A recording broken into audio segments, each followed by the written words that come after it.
The hum of my beat-up truck was the only thing cutting through the oppressive silence of the forest. Beside me, Liam was glued to his phone, trying to find a signal that had vanished miles ago. "Dude, I swear the map said to turn left back there," he mumbled, his face pale in the phone's glow. I gripped the steering wheel tighter, and I swear I saw a sign. It's gotta be just up ahead. But deep down, a knot of dread was tightening in my stomach. The trees were too thick, the road too narrow, and the sun was bleeding out of the sky, painting the clouds in angry shades of red and purple.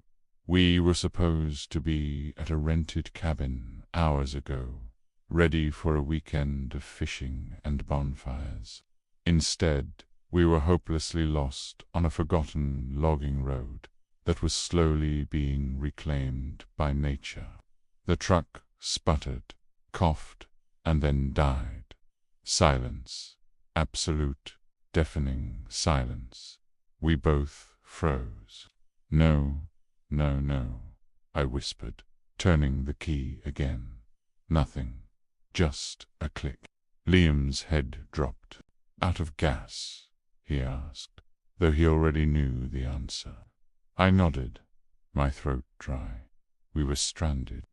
With no choice, we grabbed our flashlights and backpacks and started walking. The air grew cold, biting at our skin. Every snap of a twig, every rustle of leaves, sounded like a footstep just behind us.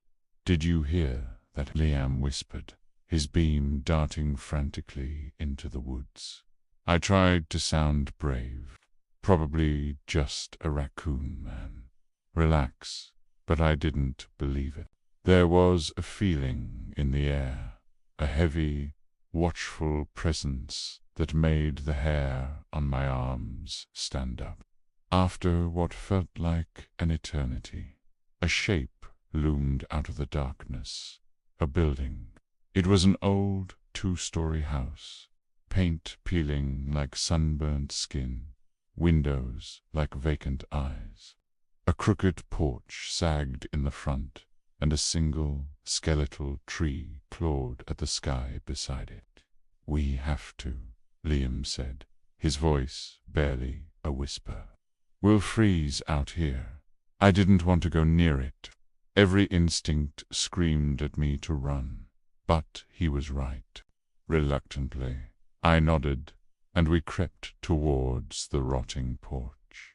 The front door was ajar, groaning open with a gentle push. The air that spilled out was stale and smelled of dust and something else, something sweet and decaying like old flowers. We stepped inside, our flashlights cutting through the gloom.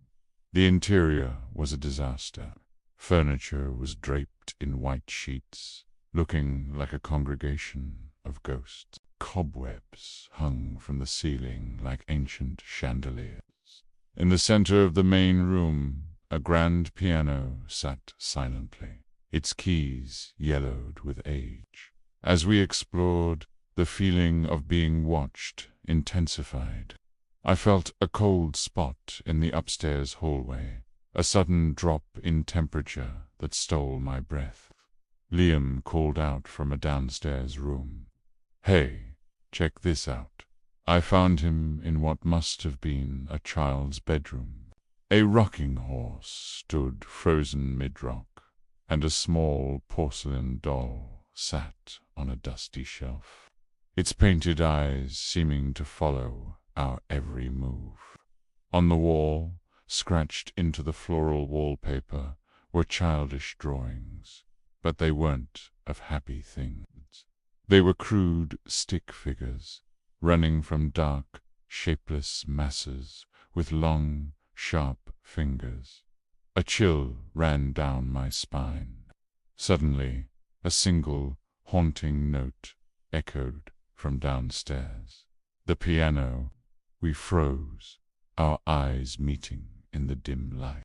We were the only ones here, or so we thought. We rushed back to the main room. The piano was empty, but the dust on one of the keys was disturbed. "It's the wind, dude," I said, my voice shaking. "The door. It's just the wind." Liam wasn't convinced. His face was a mask of terror. "No," he whispered. "Look." He pointed to the top of the piano. Lying there, where it hadn't been before, was a small, leather-bound diary. My hand trembled as I picked it up. The pages were brittle, the ink faded.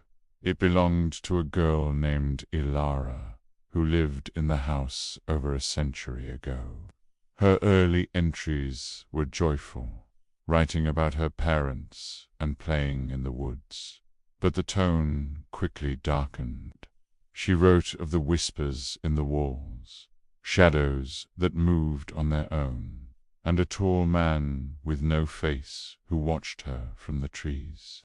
She mentioned her friend, a boy named Thomas, who came to play. The last entry was short and frantic. "Thomas is gone. They took him. The whispers say I'm next. They're always watching, always hungry." As I read the last word aloud, a guttural whisper slithered through the air right next to my ear. Right next to my ear. Hungry, I dropped the diary and spun around. Nothing was there. But the cold was back, more intense than ever. Liam let out a choked cry. The doll from the upstairs bedroom was now sitting on the piano, its head tilted at an unnatural angle, a painted smile seeming to stretch wider. Then the rocking horse in the other room began to move, its creaking rhythm echoing through the silent house like a morbid lullaby. We bolted for the door. Panic was a physical thing, clawing at our throats. But as we reached the entrance, the door slammed shut with a deafening bang that shook the entire house. We were trapped. The whispers started again, coming from all directions. Gibberish, threats, and a child's laughter, all swirling together in a symphony of madness. Shadows detached from the corners of the room, elongating and twisting into grotesque humanoid forms. They had no features, just voids of blackness, but we could feel their malevolent gaze. "What do they want?" Liam screamed, backing away until his back hit the wall. The whispers answered, a chorus of voices speaking as one. "Play with us." One of the shadow figures glided towards the piano. A discordant, chaotic melody erupted, the keys pounding themselves with impossible speed and force.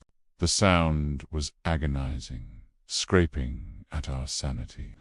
Another shadow figure drifted towards Liam, its long, thin fingers reaching for him.